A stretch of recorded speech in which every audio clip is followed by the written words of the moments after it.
All right. What's going on, everybody? It's Childish. We're back at it again. We got ourselves the next unit room showcase for y'all today. Thank you all so much for tuning in. This one is going to be the quickest unit and room showcase you've seen to date. I'm laughing right now because I just got done recording what I thought was going to be the quickest unit room showcase, and it was 31 minutes, and we ain't having that right now. Okay, so we're going to definitely do better.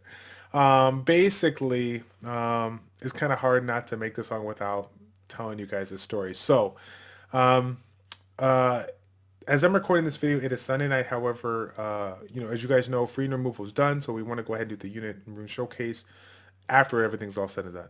That being said, this room removal was definitely a little bit harder for me in the sense of what I had planned initially.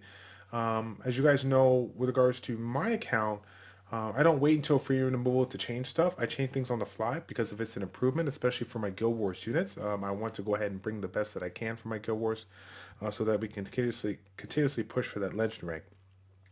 And so basically, I had everything kind of set in plan.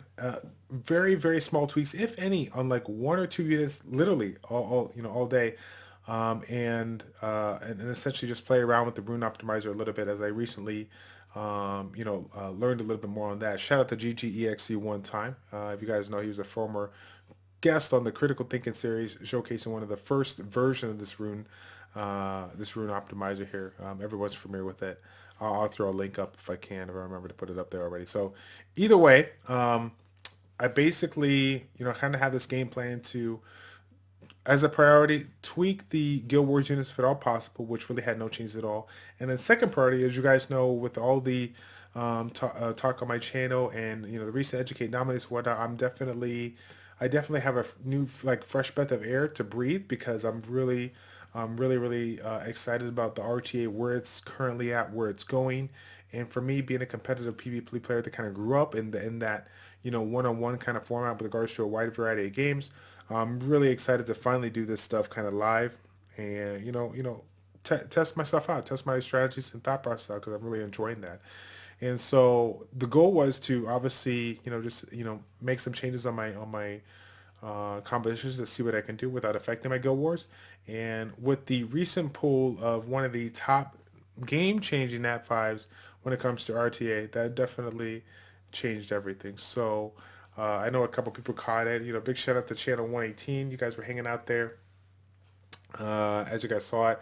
To give you the story, I know I just kind of hyped it all up and then I stopped. To give you the story, Friday night, 10:30 at night, I just get done recording the video, the event update video, the one that you saw, that little Noel dance where I was sitting there yeah, you remember that one, okay? Um, and I finally wind down, fall asleep at 12 o'clock. Son wakes me up at 1 o'clock because he needs a bottle. Apparently he's hungry. He didn't get a lot of food. I don't know what it is, but he was hungry. I worked all day, so my wife took care of him, but my wife was sick. So yeah, everything was kind of crazy that day. Either way, um, I get the bottle, when, change his diaper, got to get him all freshened up, whatever, since he's awake. And I'm sitting there just kind of down because I'm so exhausted and I got to work in literally 4.5 hours. I'm just literally rock bottom right now. Not truthfully, but just kind of just down, right? And so what do I think of that can bring me up? Um, Summoner's War, right? So generally speaking, I'll get into Summoner's War. I'll use some wings. I'll use some energy, whatnot. I'm sitting here dead to the world, tired. I'm like, there's really nothing that I can do other than do the one thing that you should not do at 1:30 in the morning when you are completely tired as all hell, right? And so I look at the main island. I look at to the right. I see my money. I see my crystals. My crystals are 600 something. It's so bad. And I'm sitting I'm like, I'm just forget it. Hey, we're going live. Like Bill O'Reilly says, we're going live. Screw it. That's the PG version, right? I basically I just said I'm just gonna do some crystal rage summons, whatever. I'm doing the worst thing you could do. And the second or third crystal rage summon, I don't even remember what it was. I pull the one and only Veligil.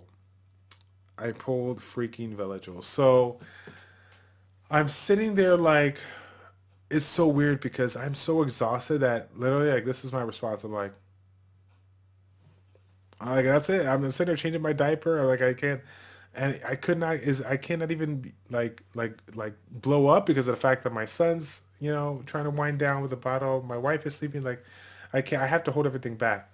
And so now making this video for you guys, I'm kind of like really excited about it because you have no idea how what this can do for me when it comes to RTA, right? I've had a talk with regards to RTA. I literally get the one unit that completely changes everything when it comes to my strategy. So in this video, what I'm going to go ahead and showcase you guys is my do a unit room showcase basically on my RTA units.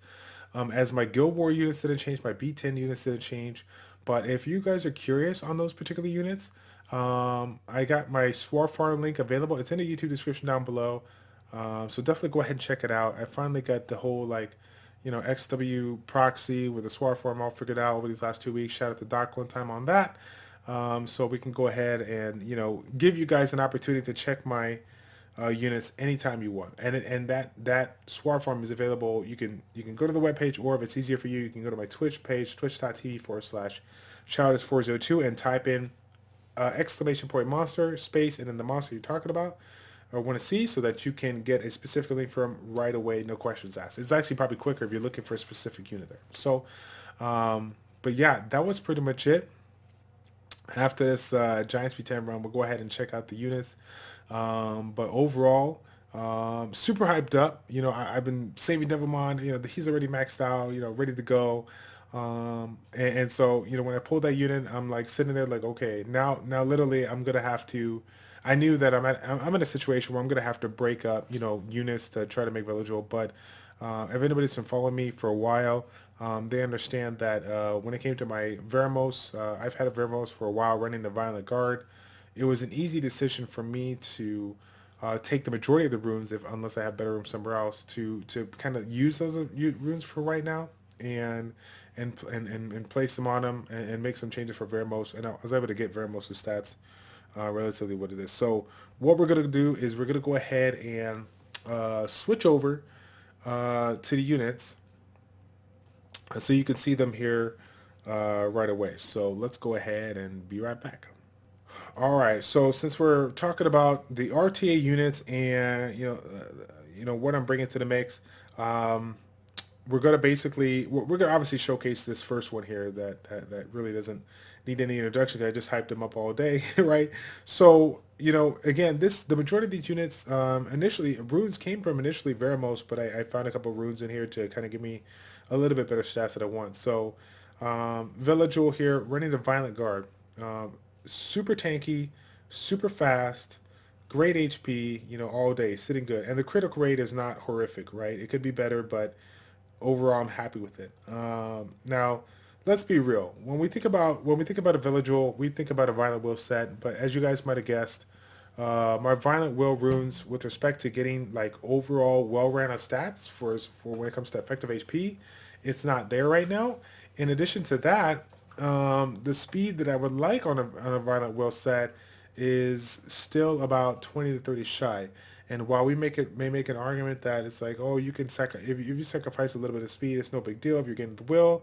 But when I think about the compositions that I'm fighting against, a lot of people's support, AoE buff removal support, are already pushing 230, 240 speed. So regardless if I have the that amount of even if I have will on it, I'm still going to get stripped by people that are bringing the buff removal. Sure, I can go ahead and ban it, but it really all depends on what they're bringing to the composition.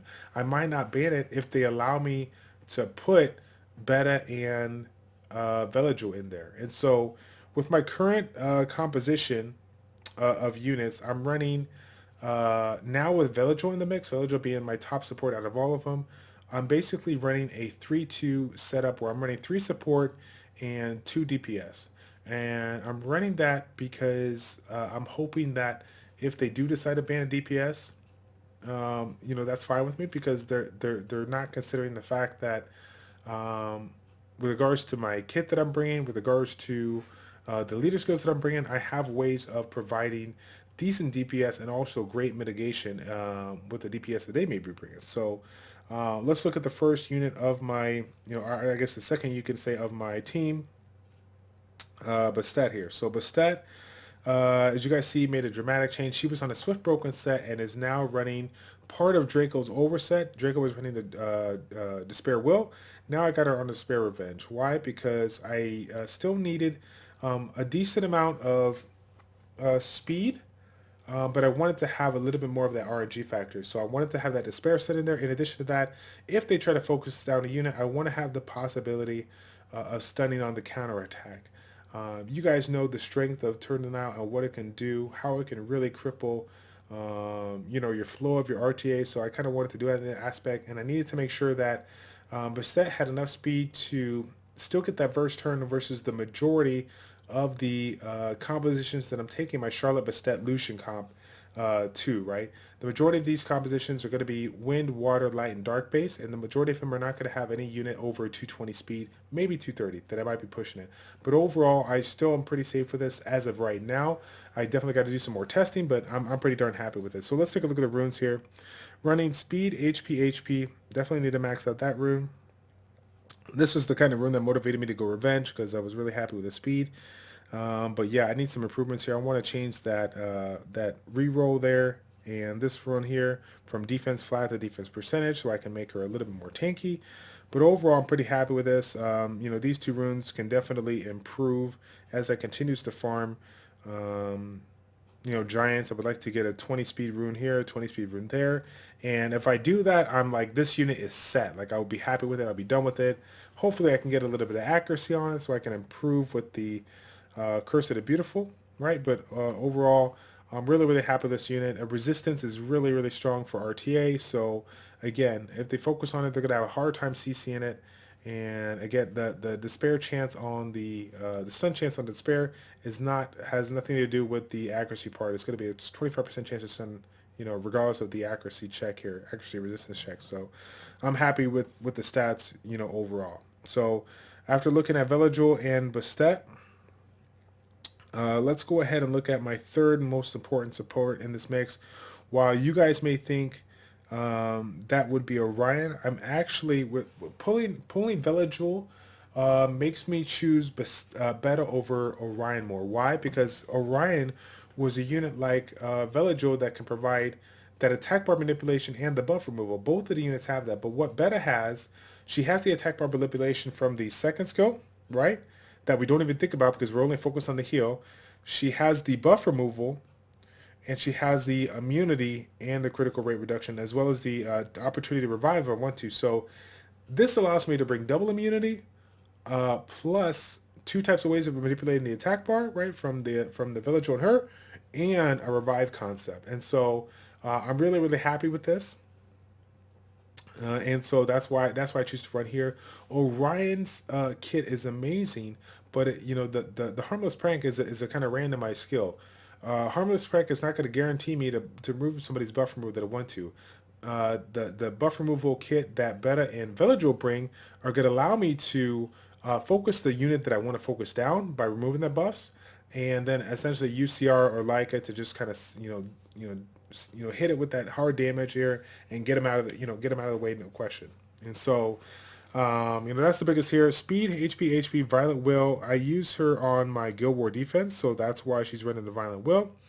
But overall, I love this unit, and that's why I choose to use it here. So my three main supports that are in probably about 90% of my fights, unless they pick them, is Boustead, Veligil, and Beta. So as far as my alternative, support base, depending on what they pick, we still got Orion, obviously. So speed, hit, HP, defense that I'm going to be using if I have to. But the one that I built as of recent before I pulled Veligil is Olivia. Olivia was sitting at about 228 speed on Violent, but I broke her down a little bit to improve the speed of, I think it was Veligil that I improved. And so she's a little bit down. This rune doesn't even have a speed subset. So once I get some speed here, plus 10, plus whatever, or get a HP rune that has speed on it, I'll be back up in that 220 range, which is kind of where I want to be. So overall, I'm pretty darn happy with this unit. I do use this unit more often than you would think because again, The cleansing, having a double cleanse with Villagel Olivia combination is pretty darn strong, and then having that defensive buff really adds a lot of value to my Villagel. That's the beauty of my team right now. Running 3 support, 2 TBS, 3 support, 2 DPS. There's going to be a lot of people that are going to consider taking away one of the DPS because I'm so support heavy. But because of the way Villagel's built, even though he's not on the critical damage, between the leader skill Boustead and the defense buff on Olivia, I'm definitely pushing a very high amount of defense stats. So I'm going to be doing a decent amount of damage. In addition to that, even as my HP pool decreases and the attack bar gets stronger, obviously their DPS is going to be able to do more damage. So still having that consistent amount of defense on my unit, thinking about that effective HP overall and having a good amount of defense to mitigate that damage is extremely strong, and that's why I'm really really happy with the units that I have because even though I may not be the fastest, I'm definitely going to be mitigating a crap ton of damage and playing the long game. Let's see.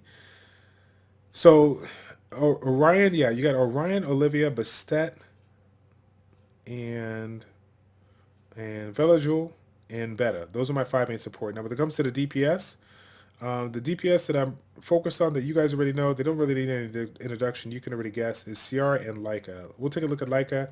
No changes on Leica. Like I said, none of my DPS really made any changes. It was more the RTA based units and supports that made the change. We're running the HP crit damage attack set here. I think a lot of people were thinking initially that with the change of this skill, people are going to be people could consider going attack crit damage attack because of the fact that it can't be 3-shot up. But the thing of it is that there's still a lot of units out there that are providing strong multi hits, and it's Leica is still easily Leica is strong, but he is still really easily counterable depending on what you bring, right? Theo eats Lycas for breakfast because of his defense break being a 3-turn thing. He can really do work there. But at the end of the day, I thought to myself, I was able to obtain a really good amount of attack power, critical rate, critical damage while maintaining 31k HP. Why change it if I can do damage and be tanky, right? There's really no point to change it. Obviously, I would love to have some accuracy, but at the end of the day, it's no big deal because it seems like the counterattack is still doing work here. I'm counterattacking, and the stun is landing a lot despite my lack of accuracy here. Chances are I probably don't need the accuracy for that passive, but it is what it is. So that's like a Ciara is running a violent focus here. No changes on her. A while back I had her on a broken set, but then I was able to basically get the same stats that you see right here with about 50 extra defense, maybe 300 extra HP, but then I was able to add that focus, complete the focus set to give me a little bit more accuracy. I was running at about 71%. Now I'm at 84%, so it's a little bit more reliable. And I utilize her on the Guild War defense so you guys can know how important it is to have a reliable unit such as this. I mean, the bombs do exceptional damage, right? But it's not even so much the bombs, but the ability to stun the unit. With regards to the bombs, on their team, right? So you can kind of see already from Boustead being on the despair set, from Leica having that counterattack that can stun, from Ciara that can have the counterattack stun. I'm bringing a multitude of units with amazing kits that have the potential of providing me that turn denial via the stuns, okay? And then as far as some other DPS that I'm playing around with, Trevor is actually one that I have been playing around with a little bit. Why? Because he does amazing damage already, but even more damage when he loses his hit point. So him combined with Boustead, I feel is pretty darn strong. Boustead provides that shield and the attack buff, but more importantly, the shield. Why is the shield so important? Because the shield allows me to mitigate the damage that people do to me while keeping a lower health. So I can sit there with Trevor, and if Trevor gets focused on, and I can put the shield up, it's okay. I'm still going to be doing crazy amount of damage because his HP pool is lower, which allows me to increase the amount of DPS that I do. But I have the shield that's going to prevent him from death, right? It's not going to allow him to die unless they break it through and they kill it, right? But having him on a shield with regards to his passive is better than having, like a heal where I can heal him and survive him, but then when he's at full health, he's going to be doing less damage. And I have him on a violent set right now because of the fact that my vampire set It's utilized between Leica and Zaolin. And so this was like the closest, rune build that I can do to give me the defense that I want while maintaining the decent amount of critical rate, critical damage, and attack and HP. So that's where we're at with that. Now, the new toys that I'm playing around with, I mean, not a new toy, but new builds that I switched out for free removable is Tractor. I've been talking to you guys 2 weeks now about a triple defense tractor that was sitting around 100, 160 HP, crazy defense. But considering how the strength of his stun on the first skill and his passive, people critically hitting him and getting the attack bar increased by 30%, it's an immunity to defense. I mean, it's way too OP not to be able to play around with this in the real time arena. So with regards to this, I definitely have been, messing around with him a lot more in sort of my compositions. If they take CR, if somebody else has a CR or Leica, especially they generally pick CR over Leica to ban.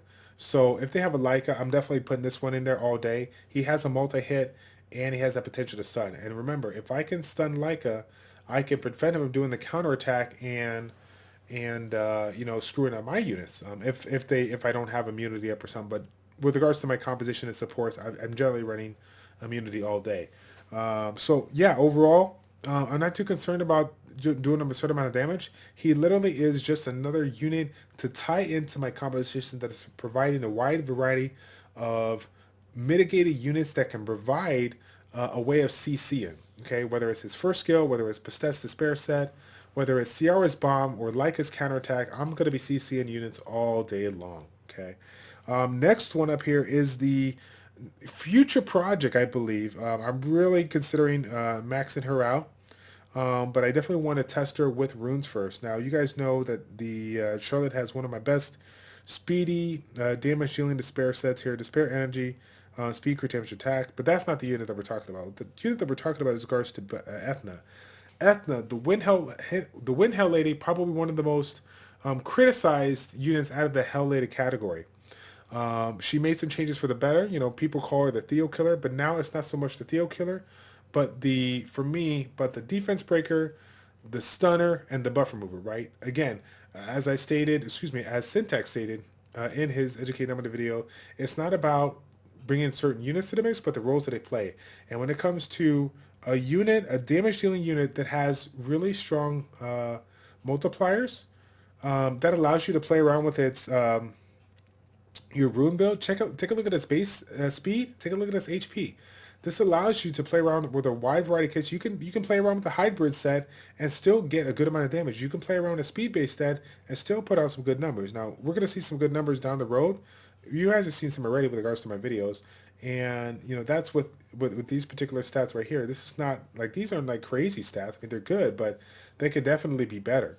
And so when I think about this unit having such crazy base stats, I'm what I want to do is play around with something in that the Charlotte base kind of fashion with maybe a little bit more HP, and play around with a despair set. I don't need a despair set because the main goal of this unit is to buff remove on the third skill, and if I get the DPS down enough, I'm going to be able to stun. But considering the fact that this unit has a 2-turn cooldown when max, and it's providing, not that I need a defense break, but again, 2-turn AoE with the unit on a despair set, and me bringing units that have attack bar manipulation, whether it's Velajul, Beta, Orion, Olivia, I can really generate a ton of CC when it comes to a unit like this if I do max her out and if I do play around with the despair set on her. So I'm really considering it, guys. I really hope that I can change some Ether users out there for the better. I know we have some pro Ether users out there that are tired of like trying to protect her and be like, oh yeah, she's great, but everyone else criticizes her. Like I really want to find value in her, and I think that she's probably one of those key units that people really haven't taken a look at its kit overall and said, you know what, this may work because of her base stats, because of her kit, because of her multipliers. You could manipulate her stats, not make her too squishy, and still put out numbers and still do what you got to do on a third skill. to allow your other opposing units to focus it down and get it out get it out the way. So those are the main units, ladies and gents, as far as the RTA goes. Everything else really didn't change.